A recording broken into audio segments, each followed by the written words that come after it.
Hi, everybody. Welcome to Chapter and Verse.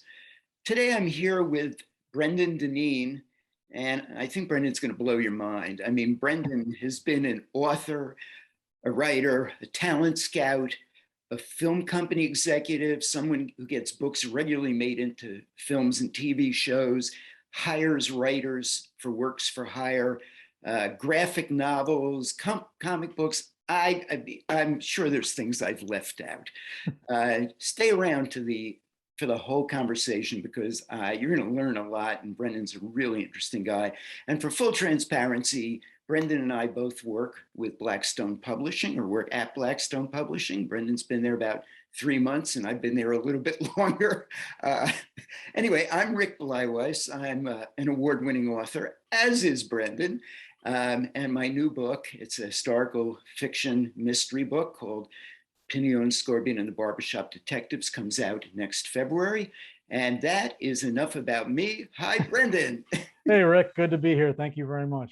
Oh, you're welcome. Thank you for doing this. I think we're going to be fascinated by you and learn a lot from you. So let's get started. For those who don't know you, why don't you take us through your career and just a little bit of your background so people can learn who you are. Absolutely. Yeah, I'll try to truncate over 20 years into a couple minutes, so we don't lose everybody. But yeah, I mean, I'm basically doing everything I dreamed of doing when I was a little kid. I'm very, very lucky. I feel like I've been able to do exactly what I wanted to do as a kid. So, I moved to New York with big dreams of being a writer. From where? I grew up in Connecticut, outside of Hartford, in a town called Windsor. I grew up in the 80s, so it was very much a Goonies, Stranger Things kind of childhood. Lots of riding of bikes around, no cell phones, and so just lots of bike riding and all the 80s kind of Spielbergian childhood that you see on TV now. But that was my childhood.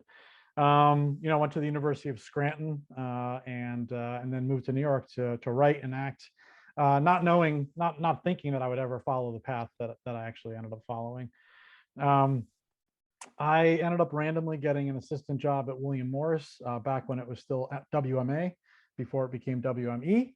And I was 28 at that point, and I was a little older than most of the assistants there, because I had been doing a bunch of writing and directing and producing of short films and plays, and like a bunch of 20 somethings in New York City. You can find fun, creative things to do if you're in New York City. So that's what I was doing, staying up all night, that kind of stuff. And then I took the job at William Morris, and honestly, I took the job, if I'm being honest, because I was hoping to get an agent out of the job. So I was there for a year, and I was there for kind of a pivotal year. It was during that year that Robert Gottlieb, actually about a week into my job, Robert Gottlieb and Dan Strone and Matt Bialer all left to form Trident Media. So that was my first week. So I thought, was it something I said? So a lot of change. And then near the end of my tenure, Jennifer Rudolph Walsh and Suzanne Gluck came over. So I was definitely there for a lot of change. I worked for a legend who passed away afterwards, but Owen Laster. I worked for Owen, which was really an education on, they call him the last gentleman in publishing. He was a real education on it was a great entree into how literary agents comport themselves. But it wasn't quite a perfect fit for me. So after a year, I went on a brand new website at the time called mediabistro.com. It had just launched. And I saw an advertisement for a movie company job. And there was no company name. And I faxed my resume over, because at that time you couldn't send attachments from William Morris. So I faxed my resume over, and I got a call. And again, was just given an address, not a company name. And I showed up, and it turned out it was Scott Rudin Productions, infamous gentleman. So I did the interview, and I later found out I was number 19 out of 20 people they interviewed for the job. I had to read a book overnight and give coverage. Coverage is a 5-page summary and a 1-page opinion of a book for film. So I read a book overnight, stayed up all night reading a manuscript and writing up a synopsis, a long synopsis, and a 1-page opinion, whether I thought it should be a movie or not. And I said it should not be a movie. And it turns out the two executives who wanted to hire me liked the book, and Scott Rudin didn't like the book. And because I had inadvertently agreed with Scott Rudin, I got the job. It works that way sometimes. Yeah, I was pleasantly surprised. Now, what was amazing is I'd only been in the industry for 1 year, and I had already gotten a job as a story editor, which was a huge jump from being an assistant. So I was a story editor at Scott Rudin Productions for 2 years. It was he's a very, as everyone knows now, he's a very tough person to work for. But I worked on a lot of exciting projects like The Hours, and I was one of the people that brought in The Corrections, the Jonathan Franzen book that Scott optioned. Just a real education again on how the book to film process works. I didn't realize people got paid to read books to consider for movies. It makes sense, but as a 20 something, I was like, oh, of course this is a job, but it's wow, what a job. So after 2 years, I was beginning to outgrow the position, and my immediate boss was kind enough to recommend me over to Dimension Films, which is Bob Weinstein's company, the brother of Harvey Weinstein. So I interviewed at Dimension, and I got the job at Dimension as a director of development, another huge step up after only 3 years in the industry. So I worked for Bob Weinstein and Dimension Films as Bob's book to film executive for another 2 years. It was an amazing time period. I worked on Sin City and 1408, the Stephen King short story that became a movie. Just a great 2 years. After those 2 years, Disney and Miramax had their breakup, and the Weinstein Company was formed. At that point, I was offered a job at Paramount as a vice president. And in another alternate reality, I took that job. But in this reality, Harvey Weinstein found out about me and came after me very aggressively. And so whether I'm happier in that alternate reality or in this one, I decided for various reasons, which I will not go into, I decided to stay with Harvey Weinstein and Bob Weinstein. So at that point, I was given a mini promotion to director of development and production. And I was both Bob and Harvey's book to film executive, both at Dimension Films and at the Weinstein, at the brand new Weinstein Company. So I did that for another 2 years. So 2 years with Scott Rudin, 4 years with Bob and Harvey Weinstein. It was, I call it my 6-year boot camp in the book to film industry. Very difficult people to work for. But also I met almost everybody in Hollywood and everybody in publishing. And when I left, when I was asked to leave by Harvey, I had a really great foundation. And after that, I became an agent. I became a literary and book to film agent.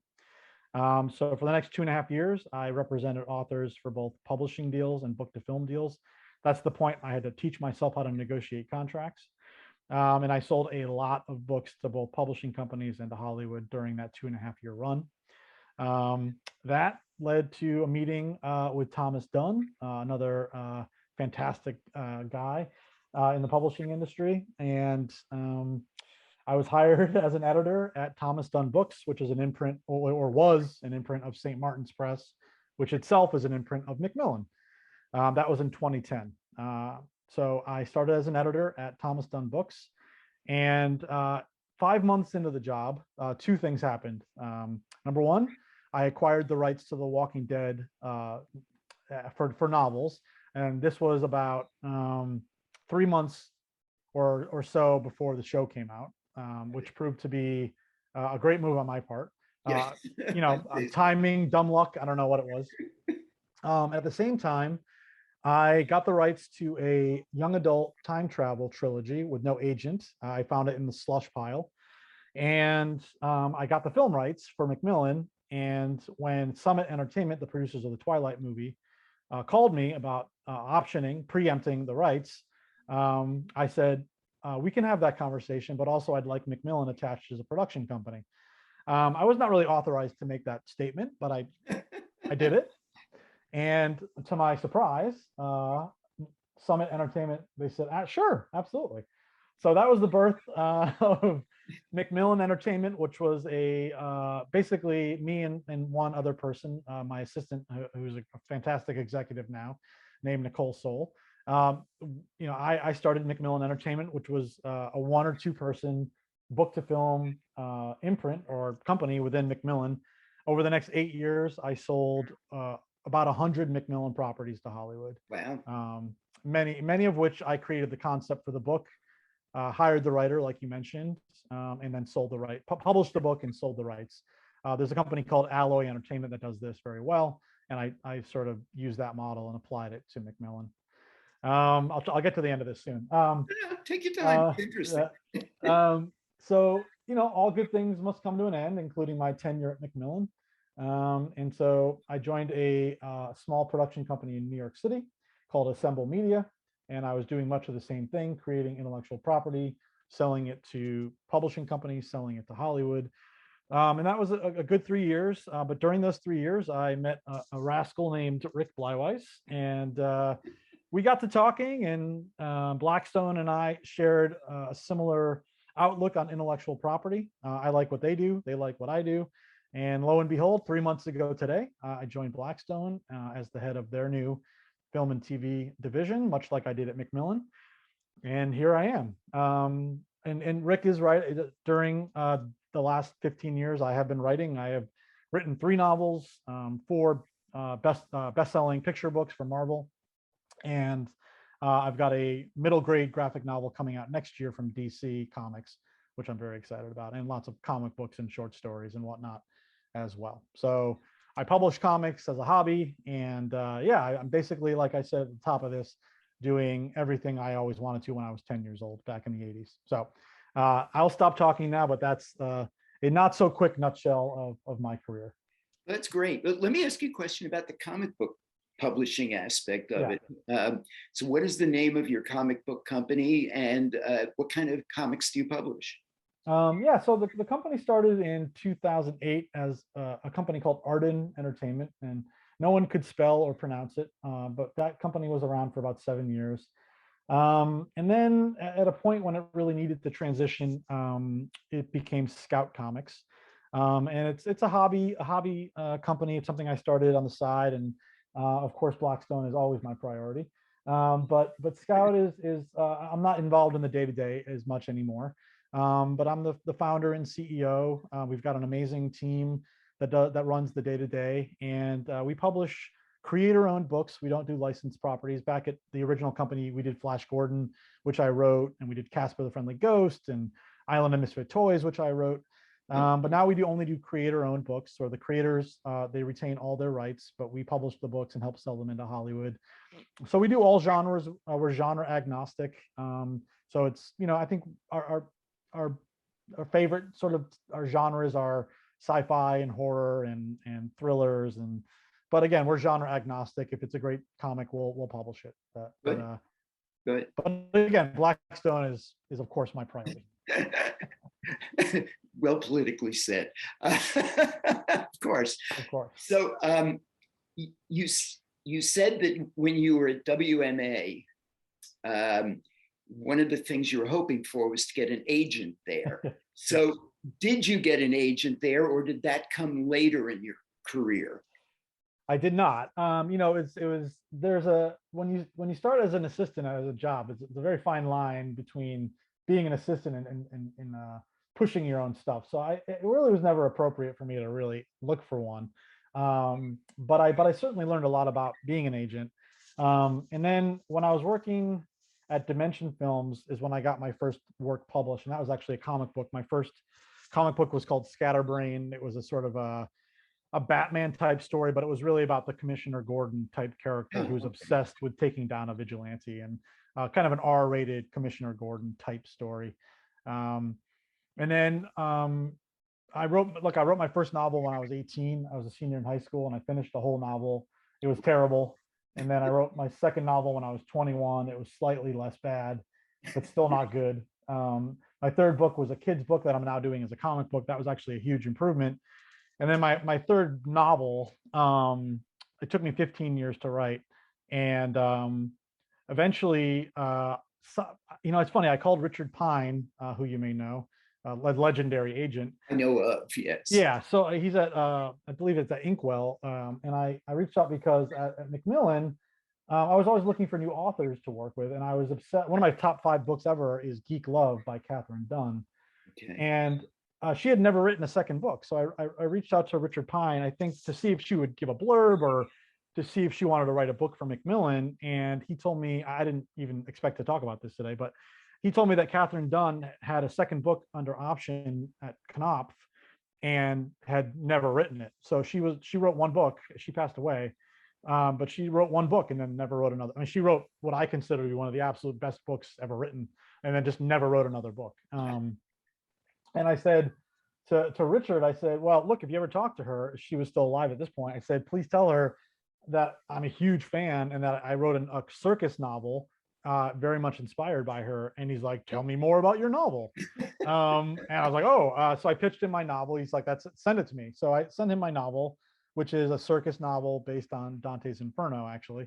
Oh, cool. And you submit your book, and weeks go by, and I come to work one day, and there's a voicemail from Richard and Brendan. I love your book. It's like, oh, it's the call we all wait for, right? And so he actually had me rewrite the book, changed it to first person and changed it to present tense, which took a lot longer than I expected. But it was a huge improvement. He was completely right. And then he teamed me up with one of his mentees, and it was submitted everywhere, and everyone passed, which is, I wallpapered my college bathroom with rejection letters from agents and editors. But his mentee, Charlie Olson, eventually found a home for it at a small press, and my first book, The Ninth Circle, was published, and it was huge, and I'm deeply appreciative for having that agent Charlie send it around to get it published. And then for my next book, The Chrysalis, I wrote part of it, and I had a synopsis. I said, would you submit this as a partial? And he didn't really want to submit a partial, and so which I completely understood, but I figured, okay, maybe I can do that. So I submitted the partial myself, and I sold it. And so since then, I haven't, to answer your question in a very long answer, I haven't had an agent since. So I've been able to sell all these books without an agent. I mean, I'm lucky because I work in the industry, and right. But even as somebody who's in the industry, I get rejected for my writing all the time. That's just part of it. So do I. So I get it too. So let me ask a question. With you having been an agent, and if you talk to people, younger people who are aspiring authors, what would you say to them if they don't have the same kind of ins in the industry that you have? What are the benefits of having an agent, or is an agent really not necessary for a young writer? Forgetting self-publishing, if they're looking to be traditionally published. I mean, look, I think agents are essential. I think most publishing companies, right or wrong, won't look at unsolicited manuscripts, and I understand why they don't. But I also think there's some value into keeping an eye on the proverbial slush pile. Right. There are some great authors out there who are unable to get agents. But I see the value in agents. I am a former agent. I work with agents every day, and great agents are amazing. So yes, I do think it's in authors' best interest to get an agent. It's not easy to do. As a former agent, I can tell you that agents get hundreds and hundreds of queries, sometimes every week, if not every month. It's good to, and what's amazing, as opposed to back in say 1990 when I wrote my first novel as an 18-year-old, is that the internet makes it so much easier to interact with agents, to go to Twitter and see what agents are looking for. There's a hashtag, I'm going to get it wrong, but it's ML manuscript wish list, MW, whatever it is. So you can find out exactly what agents are looking for, which means there's more competition, right? Because everybody's looking at that. But I think you can get to know an agent's personality, and really target your submission a lot better than say 30 years ago. But yeah, I would recommend, if you have a book and you want an agent, is to really do your research, look at what agents are selling, look at what they're interested in, follow them on social media. I wouldn't say stalk people on social media. There's a very, again, kind of like when you're an assistant looking for an agent, right? There's a very fine line when you're interacting with people. And I interact with people that I look up to, celebrities or whatever, on social media. And there's just a fine line. You can be involved, but respectful. But I would say very carefully and very non-stalkery, track what agents are doing, and you can find and hopefully find a perfect match. That they're actively looking for their next big book too. it's a give and take. They want to find you as much as you want to find them. I'm glad you said that because I'm pretty active on social media and I interact with a lot of younger authors. And there seems to be this misconception or misperception among many of them that agents aren't looking for debut authors and neither are publishers. And I keep saying that that's not true. The lifeblood of the industry is the same way in the music industry. I used to be in the music industry. You had to keep finding new acts who would be tomorrow's superstars. It's no different in publishing. Do you find it any different than that? No, I think you're exactly right. In fact, I think it's better for debut authors than ever because, as we've seen, as there's consolidation at these bigger publishing companies, I would say that they're looking for two types of authors: the big five or the big four. I don't even know how many there are anymore. And I think this is less true at a company like Blackstone, which is one of the reasons I love it. One of the many reasons. One of which is my amazing coworkers. But at the big five, and what I saw at Macmillan is they wanted two things. They wanted the big author, the best-selling, surefire, hit, the Stephen Kings of the world, and they wanted debut authors where there was no track record, where there was that Barnes and Noble couldn't go, or Amazon or whoever, or couldn't go and say, oh, the last book didn't do so great, or that the last two in fact, I think it's harder for mid-list authors than for debut authors, right? And I consider myself a mid-list author, where if your sales are decent but not amazing, and you've got a couple books out, that's where it's actually harder. If you're a debut, there's no reason they can't take a chance on you, because a Barnes and Noble or an Amazon can't say, oh, the track is not great on this author. So I think debut authors are in a great position to really launch themselves. It's the second book you have to be careful about. I totally agree with you. Yeah. But I think one of the great things that to make a point of this, in case any mid-list authors, and again, I consider myself one of them, are listening or watching, there are companies like Blackstone that will absolutely publish a mid-list author, because we believe in authors and not just tracks. And you know better than I do. I've only been there 3 months, but I think that's one of the great things about quote unquote smaller companies like Blackstone. I agree, but there still is no doubt that in today's day and age, where we have technology and sales numbers at our fingertips, and we have booksellers that will say, oh, well, the last few books didn't do well, so prove it to me. It still does make it harder with an author who has been semi-unsuccessful in their prior books than someone who is brand new, as you said.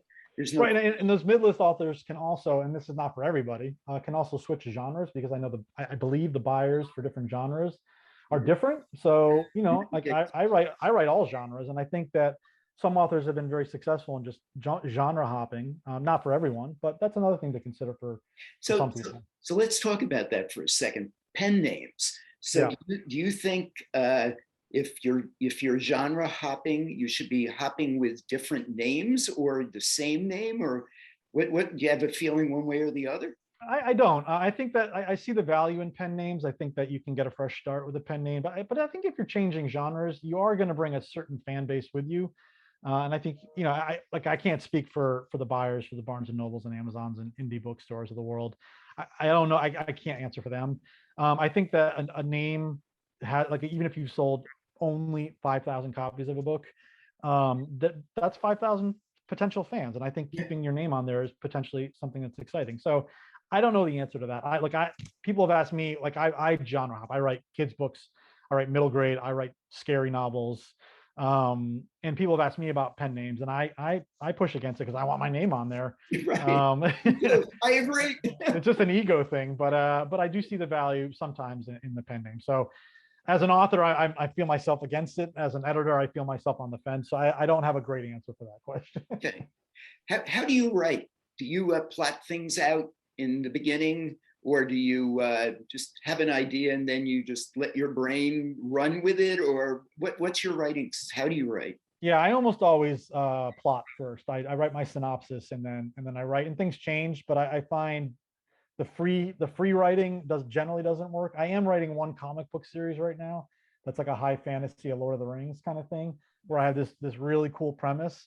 but I don't know where it's going, and I'm just letting the character. And I really am. This is the funny thing. I'm sure you've seen this with your own writing. I'm letting the characters go, and I swear, and this is ridiculous. They're going where they were going to go, and I don't know if it's they exist in an alternate reality and they're writing it themselves, or if it's just my subconscious. But I don't know where it's going, and every time I get to a new plot point, the characters take me with them.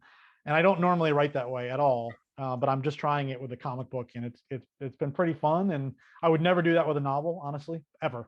But it's fun for that. It's kind of interesting because, I'm writing mysteries at this point, and I always start knowing what the crime is, but I generally don't know more than that. And I let the characters and the situation take me, and it's almost like the movie's playing out in my brain. And my job is to write it on paper, That's fascinating. I shouldn't say write it on paper, because I type it out on but the computer, digital paper. Yeah, but I don't start with here's the beginning, here's the middle, here's how he solves it. It just organically happens.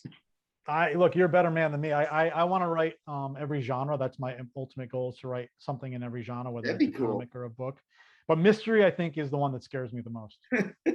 I'll tell you, I've written sci-fi, I've written magical realism, and a few other things, and I find mystery absolutely to be the hardest, because you've got to put so many different elements in to confuse the reader, but not confuse them at the same time. And they say write it backwards almost, right? You figure out the ending, and then eventually I'm going to get there. Mine will probably be like a sci-fi mystery, because I'm such a nerd, but I will get there.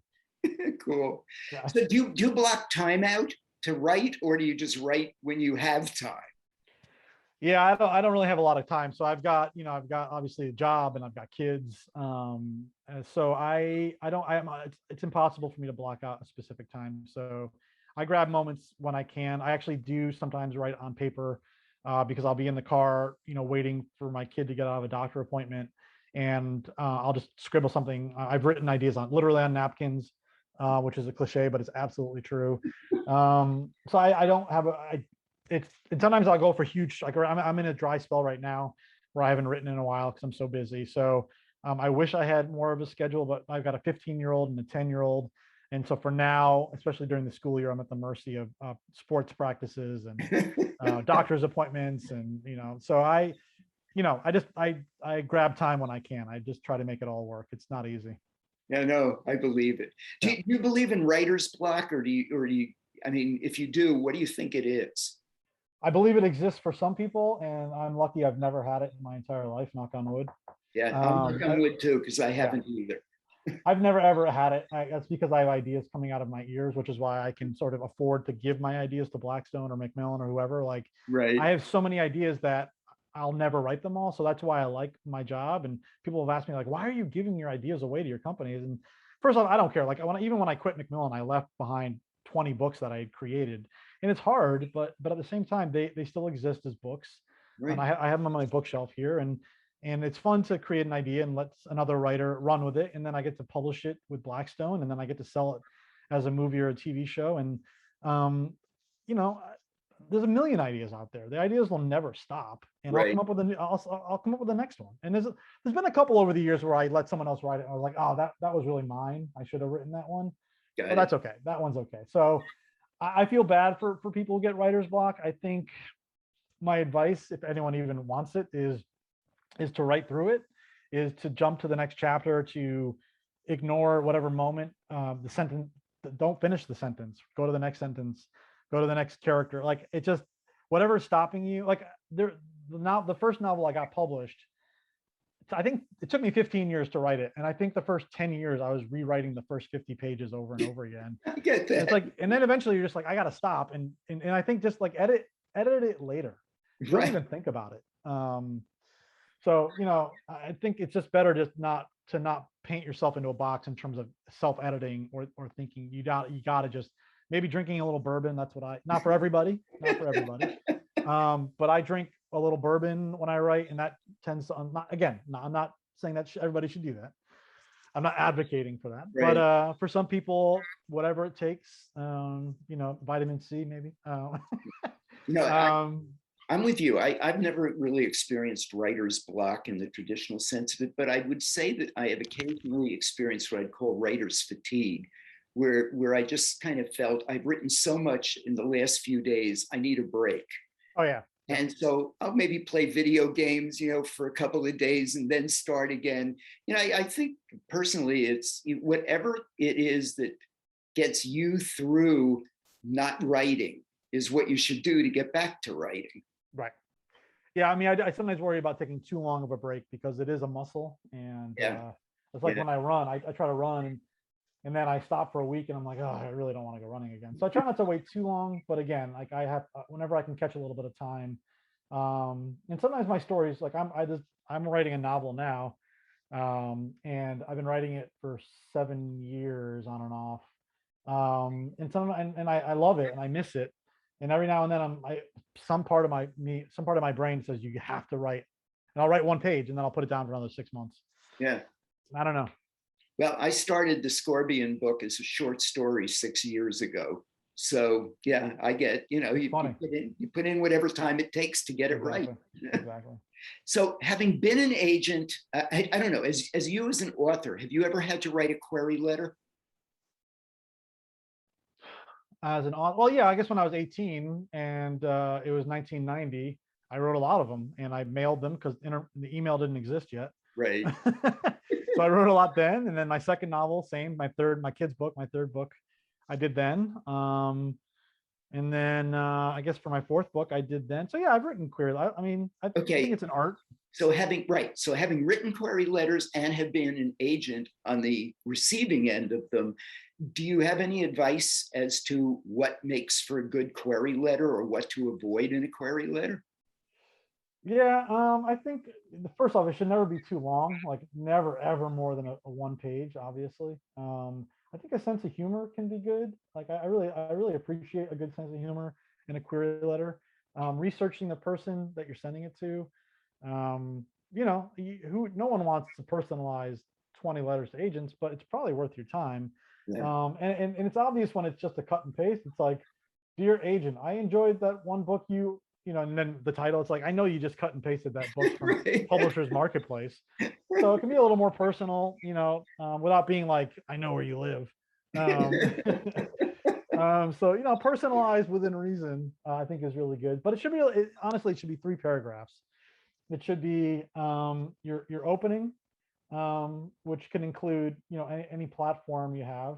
And sometimes the platform's in the 3rd paragraph. But if you have a really good platform, You mean social media platform? Social media platform, or like I'm a push cart prize nominee, or don't Okay. bury that in Right. the 3rd paragraph. Anything that's really notable should be in, or I'm a screenwriter, but this is my first novel. And when I say screenwriter, you've had something produced, Right. or you've won awards, or Right. so that's paragraph 1, an introductory paragraph.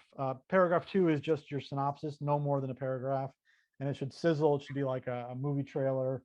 Don't end it with a question like, will John escape from that? You don't need to, this is not a trailer where you're trying to get me to spend $25 on your book. This is, I don't know why people have to end synopses in query letters with questions. I'm like, I always answer them. Yes.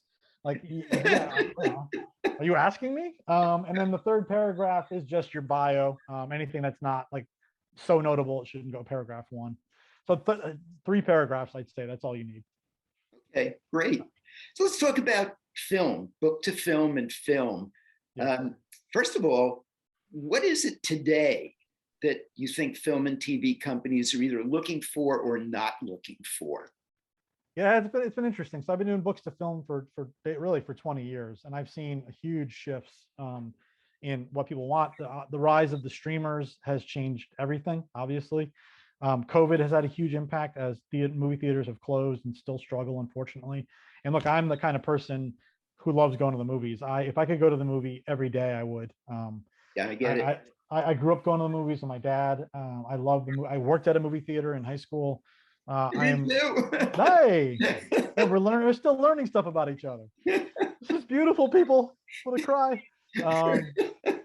But look, the reality is reality, and streaming is here to stay, and COVID only sped that entire process up. And I believe that movie theaters will survive and thrive because people, much like print books survive and thrive, because people like to read books, physical books, and people like going to the movie theater and sharing in an experience with other people. So, but things have changed. And so, yes, companies are looking for very specific things these days.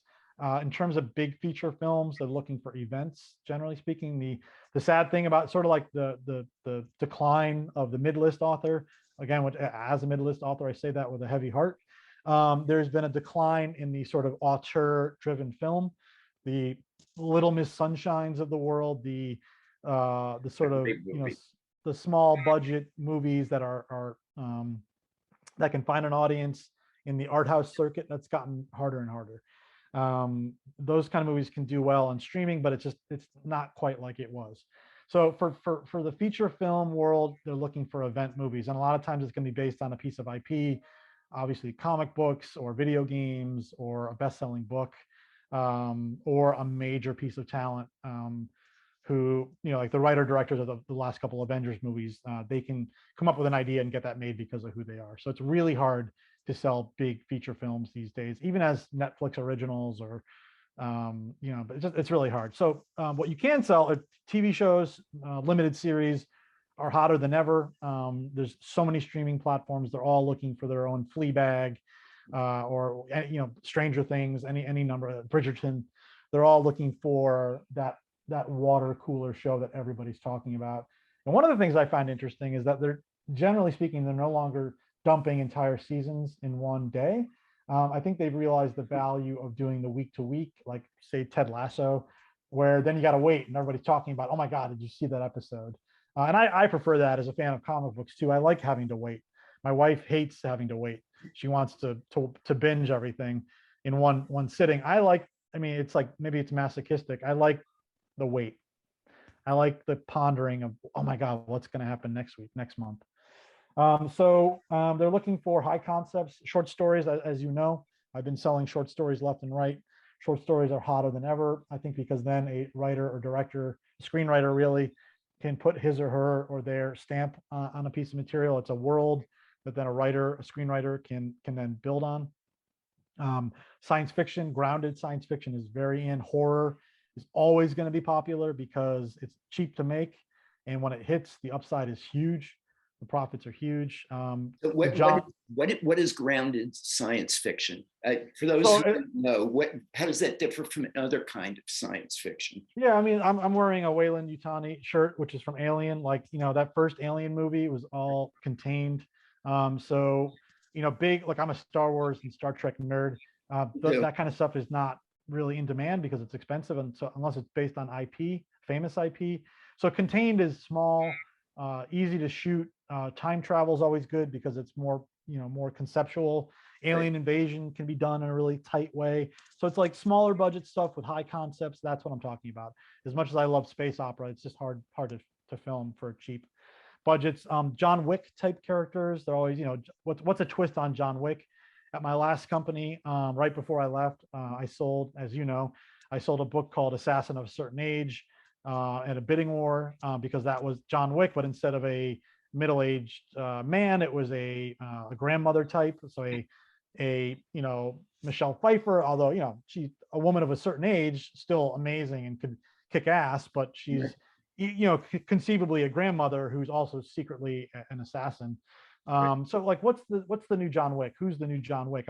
Who's the LGBTQ plus John Wick? Like, that would be really cool, et cetera, et cetera. So that kind of thriller with a main character you can root for over a series of movies or episodes. YA is really tough to sell right now. It was super hot for a long time. Right now, YA is a little harder. Although, series, I think for films is really hard, but for series, it works a little better. Period stuff is a little hard right now, although not impossible. And so I think that's a pretty good, high concept, low budget is always in demand. Okay, great. So explain what a log line is, because you use that term a lot in our interaction. I think people would benefit by knowing what a log line is. Yeah, logline is sort of, if anybody uses Publishers Marketplace, it's exactly the description in Publishers Marketplace. So it's usually one sentence description of a piece of IP, whether it's a book or something else.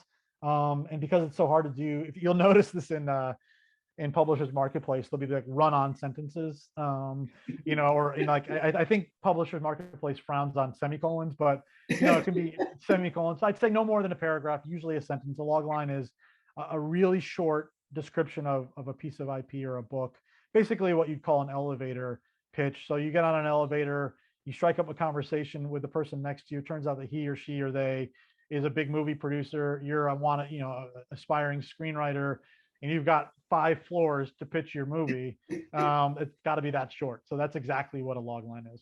And so what are log lines mostly used for? Are they used to get someone like you interested, to get the film production companies interested? Where are they most beneficially used? Yeah, I mean, they're used. I mean, look, a good query letter can have just one sentence. I mean, sometimes I remember one of my bosses said the best pitch he ever heard was two words in a query letter, and it was weaponized ghosts, which I thought was like, yeah, I'd read that. And shout out to Pete Wolverton at St. Martin's, because that was his. I think he bought that book too. I don't remember what book it was, but I think he used his pitch to Hollywood. I think it's just if you're at a party and you're introduced to someone who's an editor or a producer or an agent, and they say, oh, what do you do? I'm a writer. Oh, I'm an agent. What are you writing? That's your shot.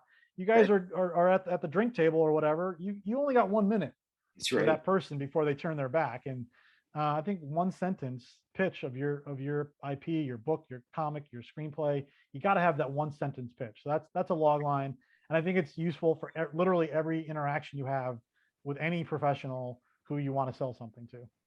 I'm glad you spoke about this, because I see a lot of writers who have trouble distilling their book down to 20 paragraphs.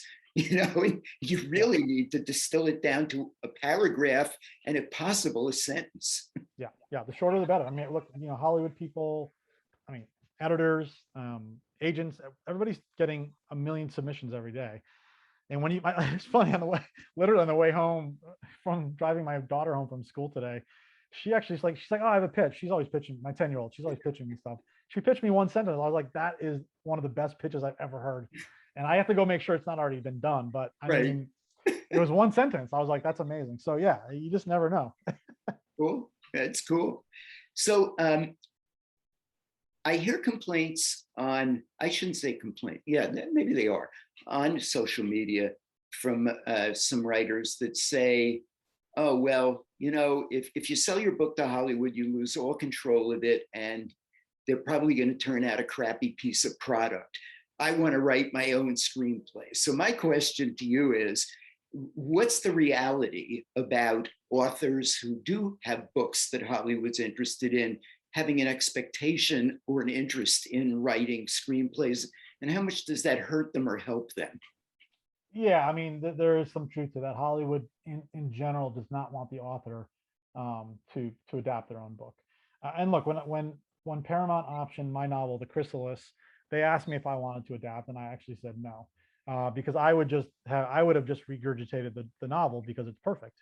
Right. Exactly. So there are circumstances where authors are not necessarily even asked, but who end up adapting their own books, and it depends. If the author writes screenplays and you can provide a sample of a really great screenplay, I think Hollywood is open to that.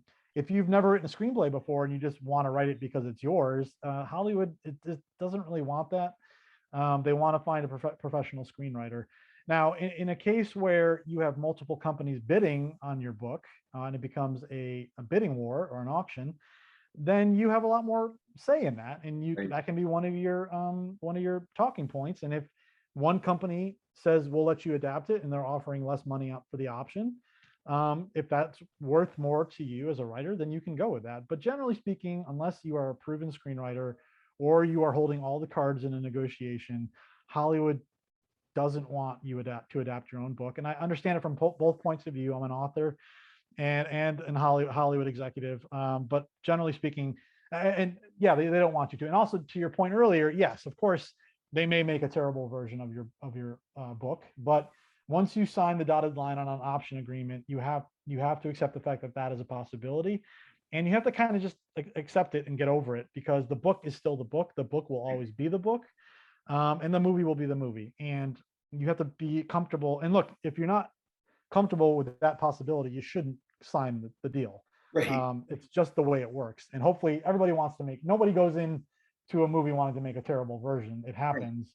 And you have to, prepare yourself for that possibility, and hope against it, but it might happen, in which case that's just the way it works. You get a nice little paycheck and you got the book, and you move on to the next book. Right. So let's say you're an author and you've written a book and you've got an agent or one or more agents interested in repping it, and you think that there's possible Hollywood interest that would arise from it. What would be your advice as to the writer of who should you give your film shopping rights to? Should it be your agent? Should it be your publisher? Should you keep them and hire your own film agent, or any of the above? I mean, it doesn't have to be just one, but what would your advice be? Yeah, I think it depends on the situation. I mean, if you're a Blackstone author, obviously you should let me shop the rights. I agree. I am. That's right. That goes without saying. But seriously, I mean, I am serious. But look, most literary agents, well, not most, some literary agents work with book to film agents, and there's lots of great book to film agents. And even if they don't, they can advise different book to film agents for their authors. So some agencies have, like the big agencies, obviously the 3-letter agencies all have in-house people. A lot of the sort of mid-level agencies have people or work closely with the 3-letter agencies. Even the boutique agencies work. Some boutique agencies will send out the book to all the book to film agents, and then find out which book to film agent is passionate about that book. So I would say put trust in your literary agent. Your literary agent gets a cut, generally speaking, of those rights. So he or she or they are going to have the best interests of the books in mind when they start sharing it. So I would generally say trust your agent on that matter. Yeah. And of course, for Blackstone, come to me. Right, totally. So could you explain how TV film shopping works? In other words, I know there are scouts, showrunners, producers, streamers, etc. So what's the process? Who does it get shopped to, and then who do they shop it to in turn? Yeah, I mean, that's a very long answer to a very short question. So I mean, the bottom line is there's a million different ways that things actually get made. So there's no one answer for this question, but generally speaking, I guess we'll talk about books because that's the business we're in. There's also spec screenplays, which is just an original screenplay. But for books, I mean, the process is generally going to be a producer gets involved, whether a small producer or a larger production company. The next step is to find a screenwriter, usually. That's almost always the next step, or a writer director, screenwriter / director. That's even better, because then you've got a one-stop shop. Right. And at that point, the writer either adapts the book into a screenplay, or puts together a pitch and a deck. And then that's like a verbal or written or both multi-page pitch that outlines exactly what the movie or the TV series will be. For TV, it's often called a Bible, TV Bible. At that point, if a director is not attached, that's always the next step. It's very hard to get talent attached without a director. Actors tend to like to work specifically with directors. So that now you've got a screenplay or a pitch and a director attached. And at that point, the production company or the producer will then start shopping it to studios, to networks, to streamers, to financiers, and that's the process. There are lots of different variables there. Sometimes a studio will just buy it outright and early in the process and develop it internally. There's lots of different ways. So, but that's a really vague nutshell of how it can often work. And what's a showrunner? A showrunner is only for television. It's somebody, it's more than just the director. It's somebody who oversees the entire season of a television series. It is often the director as well, but it doesn't have to be. Usually the showrunner is a director and directs at least the pilot episode and many of the episodes, sometimes all the episodes. So the showrunner is a key element. So often once you have a screenwriter, the showrunner is the next person before a director, or at the same time. Sometimes the writer is the showrunner, although I think that's a little less common. But a showrunner is an absolute key element in television. It is the most important person on a television series. Oh, cool. And they are worth their weight in gold. And good showrunners are very difficult to get. Oh, wow. I didn't know that. Yeah. So if somebody wanted to be a screenplay writer, not a novelist, but a screenplay writer, is there a different, are there agents for that? Is it a different path than being a novelist? It's somewhat similar. I'd say it's 100 times harder, honestly. Oh, really? I would advise any writer that getting a book published is way easier than getting a screenplay optioned. Wow. Or it's way easier to get a literary agent than it is to get a screenplay agent. I'd say almost every single screenplay agent does not look at unsolicited emails, screenplays. Wow. which begs the question: how do you get an agent if they won't look at unsolicited? It's incredibly difficult. The good thing about literary agents is they are often always looking for unsolicited. That's their business. They'll always read from the slush file. I would say that film agents almost never. It's almost always referrals. Okay. Great. And everybody, look, IP is where it's at. I called it 20 years ago when I got into this business. I've only seen the rise of IP. Everybody wants books and comics and articles and stories and video games. It's harder than ever to sell spec scripts, although a great spec script can still sell for a lot of money. If you want to write screenplays, I would say you should. I mean, they're very fun to write, and you can submit them to amazing contests. The Blacklist is one great website you can submit to. The Nickel, there's lots of amazing. I'd say research it, because there's a lot of scam contests where they just want your entry fee. Yep. But if you're good and you submit to enough legitimate contests, agents will start to find you. Oh, good. Yeah. And how do you become a writer for hire? You hire writers for hire, which for anybody that doesn't know exactly what that is, in general, a writer for hire is hired to write a book that someone else has generally come up with the concept for, and you're hiring them to write it, and they get a payment. They may, in some cases, get a royalty as well, but in other cases, they'll just get paid and have no other interest in the book other than the money they got paid. So what's the benefit to a writer for doing that? And how would somebody, if they're interested in doing that, go about trying to do that? Yeah, so that's called packaging. It's what I do. I've been doing it for almost 15 years now. Macmillan at Assemble, and now at Blackstone. And look, it's not for everybody. It's for and it's hard. I tend to find my writers through agents or through my own personal connections over the last 20 years. And basically, I'm not going to hire, for the most part, debut authors because I need to know that they can write. So short story authors, I'm always willing to hire, because I do like debut authors in terms of the first novels, but I need to know people can write. So people who have written short stories or have written articles, who have a following, maybe as a say blogger or as a reviewer, somebody who you can just tell has writing chops. That's great, because again, debut novelists are sought after. So if you've written but it's not as a novelist, then I'm always looking for those kind of writers, or mid-list authors. I love those kind of authors, because maybe it is a different genre, or maybe it's somebody who deserves another shot. Bestsellers are obviously don't need a packager, don't want it. Right. And more power to them. And the way that I work at Blackstone is, we pay in advance and we give royalties and we give a piece of multimedia. The author's name is on the cover. For all intents and purposes, it's the author's book. Based on my concept or the concept of someone else at Blackstone, and then Blackstone owns the intellectual property. But again, the author shares in every aspect of it, and everyone, as far as I'm concerned, everybody wins. I personally have written books right for hire for Marvel. I wrote a Morbius novel Morbius is a Spider-Man villain that came out earlier this year. I've written Groot picture books for Marvel.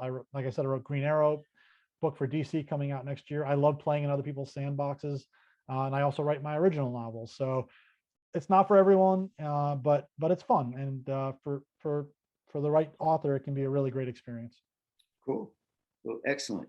So we're sort of running out of time, and I was just wondering if there are any last tips or advice you have for writers, whether it has to do with Hollywood or whether it has to do with writing or anything, or if we've covered most everything. We covered almost everything. I mean, I think just look, you have to love this. You can't get into this to get rich. If you get rich, that's great. But, I know lots of people who work in banking or whatever, and they make, a lot of money, and that's great. And if they love what they do, that's even better. This is a passion industry. And if you're passionate, that shines through, and people like that. And I'd say kindness matters almost as much as talent. I've worked for honestly some of the worst people in Hollywood, and I've always tried to comport myself in a way that is accessible and kind and thoughtful and generous, and I'm sure I failed at all of those at times, but I've always tried to be helpful to people coming up under me, and people who have worked for me, and to always do favors when I can, and to listen and to give people a shot. I think that's my biggest thing, is kindness, because especially in Hollywood, it's so easy to be jaded or mean, and it's just not the way I personally roll.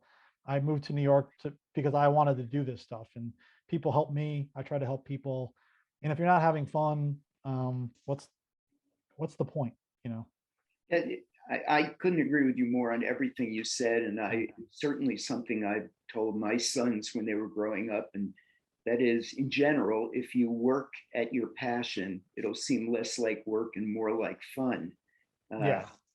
Again, I'm very lucky. I was, when I was 10 years old, I made up stories. I made up book ideas and comic books, and I had dreams of doing all this stuff. And then, again, I have some privilege, and I have some luck, and I moved to New York with very little money in my pocket, but I still have some privilege, obviously. And but I worked my ass off, if I can say that bad word, and I worked really, really hard. And I think luck and some privilege and hard work, and I just feel very, very, very lucky, and I try to help as many people I can, to good people who work hard. I like to help any other people who have the right attitude and work hard. I feel really lucky.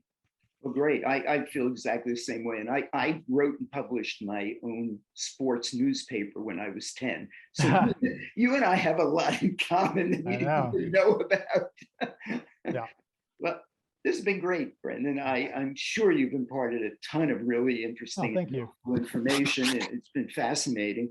And for anybody who's been watching this, I hope you did enjoy this conversation with Brendan Deneen.